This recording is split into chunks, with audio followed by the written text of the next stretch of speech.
오늘은 반제강세 4483년, 배달 4359년, 양력 4월 10일, 음력 2월 24일. 이 시간은 4월 첫째 주 금요일 새벽 경배의 시간입니다. 이번 주에 한백음께서 주신 말씀은 일의 화행하는가? 라는 말씀입니다. 과거에 한백음께서 이 세상에 오셔서 나라를 세우셨으니 그것이 배달나라요. 그 계통을 이어받아서 우리나라는 발달된 문명, 발달된 문화를 가진 나라였습니다.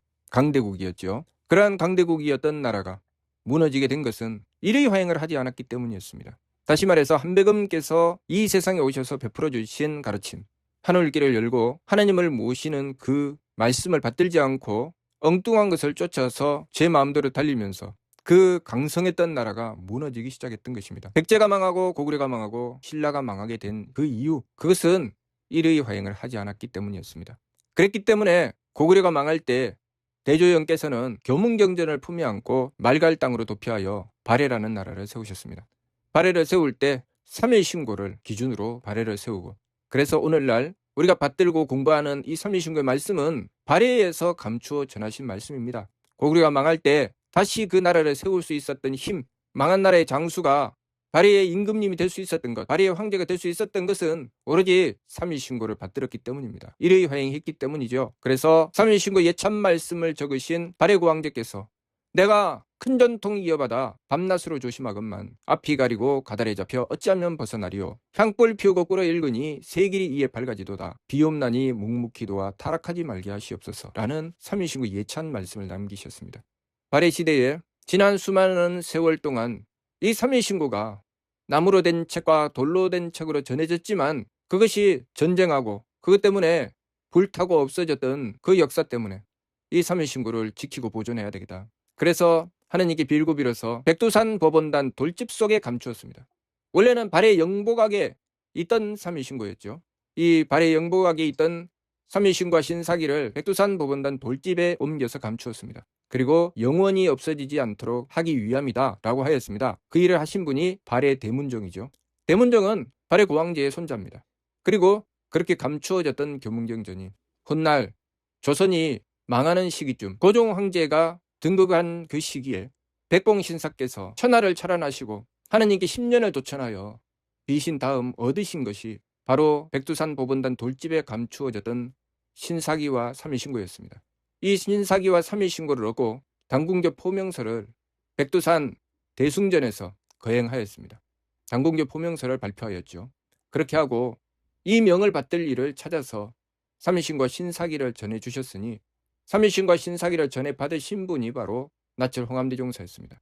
홍암대종사께서 그 교문경전을 받고 훗날 대종교를 중광하게 됩니다. 그것은 무슨 뜻인가? 오직 하나, 이 나라를 지킬 수 있는 힘, 이 세상을 지킬 수 있는 힘은 한백음을 모시는 일의 화행이 있다는 것입니다. 3일 신고를 한백음께서 베풀어 주셔서 배달나라를 세우셨고 그 말씀을 지키고 행해 나갔던 시대에는 번성했지만 강대했지만 그 말씀을 외면하고 다른 길을 찾았던 그 시대에는 나라가 점점 쭈그러들고 망하였습니다. 그러나 다시 그 말씀을 받아들고 일으켰을 때 발해는 일어나고 하느님께서 백봉신사의 원도를 들으시고 베풀어 주신 것이 바로 백두산 법원단 돌집에 감추어졌던 신사기와 3일 신고를 찾아내게 하신 것이고 또한 나라를 구하기 위해서 동분서주하였던 나철 홍암대종사에게 이것이 귀공의 사명이요 하고 전해주신 것이 바로 그 신사기와 3일 신고였습니다. 홍암대종사께서는 그 뜻을 받들고 지극히 공경하고 정성 들여서 광교 8년 만에 30만 신도를 얻었고 오늘날 우리나라 대한민국의 뿌리를 만들어냈습니다.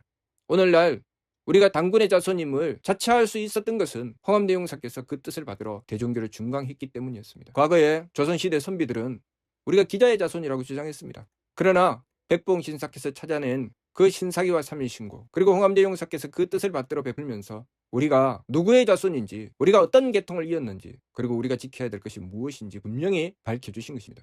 그리고 홍암대종사께서는 한백음을 모시고서 온 천하를 구할 뜻을 받들었습니다. 그래서 그 일을 행했죠. 오늘날 우리가 해야 될 일은 무엇인가? 우리가 만난 문제를 해결해내고 우리의 삶을 괴로움에서 즐거움으로 돌려놓고 마음의 평화, 가정의 경산, 나라의 영광을 얻을 수 있는 길, 그것은 오직 하나, 한백음을 모시고 일의 화행하는 것입니다. 만일 우리가 그 길을 선택하지 않고 무슨 다른 길이 있나 찾아 헤맨다면 과거의 역사를 돌이켜보았을 때 백제가 망하고 고구려가 망하고 신라가 망했을 때와 같은 짓을 하게 됩니다. 나라가 망하고 세상이 혼란에 빠질 때가 언젠가 바로 한배금께서 베풀어 주신 말씀을 거역하고 인간의 욕심을 쫓아 마음대로 달린 것이 세상에 혼란을 가져오게 된 근본 원인이었습니다. 오늘날도 마찬가지죠. 우리가 한배금께서 가르쳐 주신 그대로 하느님께서 이 세상을 창조하신 이유, 그리고 우리에게 이 세상의 삶을 살아갈 수 있도록 하신 그 이유, 그 뜻을 분명히 깨닫고 이 세상의 삶을 하느님의 명을 받들어 살아가고자 노력하고 정성 들이면 우리의 삶은 평화를 찾을 것입니다. 그러나 우리들의 욕심을 쫓아 마음대로 달린 결과는 온갖 범죄를 만들어내고 전쟁을 일으키는 근본 원인이 되었습니다. 무엇 때문에 우리의 삶을 파괴하고 서로의 목숨을 빼앗는 전쟁을 일으킵니까? 이유는 오직 하나, 하나님의 뜻을 받드는 것이 아니라 인간의 생각, 인간의 마음, 인간의 욕심을 쫓아 달리며 서로가 그 욕심으로 부딪히기 때문입니다. 그렇기 때문에 과거 홍암대 용사께서 일본이 홍암대 용사의 길을 가로막고 나왔을 때 홍암대 용사께서는 맞서서 그들을 제압한 것이 아니라 오히려 하느님께 그들의 죄를 가지고 비신 것입니다. 홍암대 용사를 구속하고 홍암대 용사께서 하나님의 명을 받들어 행하는 일을 방해하고 나오며 대종교는 종교가 아니다. 그리고 백두산기슭 무송현에 있는 대종교 총본사에 돌아갈 수 없도록 했습니다. 그렇게 했을 때 정진년의 극고를 당하고 그해 8월 달에 고월산 삼성사에 나가서 그 모든 죄, 인간이 저질러서 결국은 스스로가 도탄에 빠지게 만든 그 죄를 하느님께 빌고 순명 3조를 남기고 순명조천하였습니다. 이 모든 역사를 돌아보고 살펴보았을 때 우리가 만난 문제를 해결해내는 길은 오직 하나, 우리가 우리의 욕심으로 저지른 죄를 빌고 하나님을 모시는 일의 화행을 하는 것입니다. 그 길만이 우리의 삶을 도탄에서 건져 행복의 길로 나갈 수 있도록 할 수 있습니다. 과거에 한배금께서 홍암대 용사에게 오셔서 하셨던 말씀, 무엇을 머뭇거리느냐, 나를 모시어라. 그래야면 마음에는 평화요, 가정에는 경사요, 나라마다 영광이 있으리라 하셨습니다. 호랑이에게 물려가도 정신만 차리면 산다고. 우리가 어떤 상황에 놓인다 할지라도 정신 똑바로 차리고 한배금을 꼭 믿고 집중하여 정신통일하고 일의 화행하면 그 자리에서 이적과 기적이 일어나고 한배금께서 우리를 구해주십니다. 왜냐하면 이 세상의 주는 한배금이시기 때문에 그 어떤 것도 티끌만큼도 빠뜨리심이 없다고 하셨습니다. 그리고 우리 삶의 목적도 반진일신 하는 것이기 때문에 우리의 망령됨을 돌이키는 반망즉진과 그 반망즉진한 참됨으로써 하느님께 돌이켜 나가는 것이기 때문에 우리가 하느님이신 한배금을 모실 때 우리의 삶은 바른 길을 찾게 되는 것입니다. 그러니 어떤 문제가 다가온다 할지라도 그것이 바로 해답이 되는 것이죠. 그러니 우리가 이번 주 말씀 일회여행 하는가라는 말씀을 스스로에게 질문하고 내가 한배금을 모시기 위해서 얼마나 정신을 통일했는가.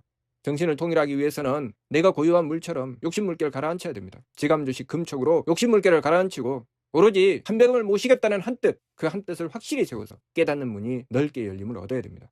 그러니 우리가 이번 주 말씀 일회여행 하는가라는 말씀 바르게 깨닫고 항상 스스로에게 지금 내가 욕심으로 달리고 있는가, 아니면 한배금을 모시기 위해서 일회여행 하는가 스스로에게 질문해보고 자신을 바로잡아서 그 바른 길을 찾아 나가야 되겠습니다.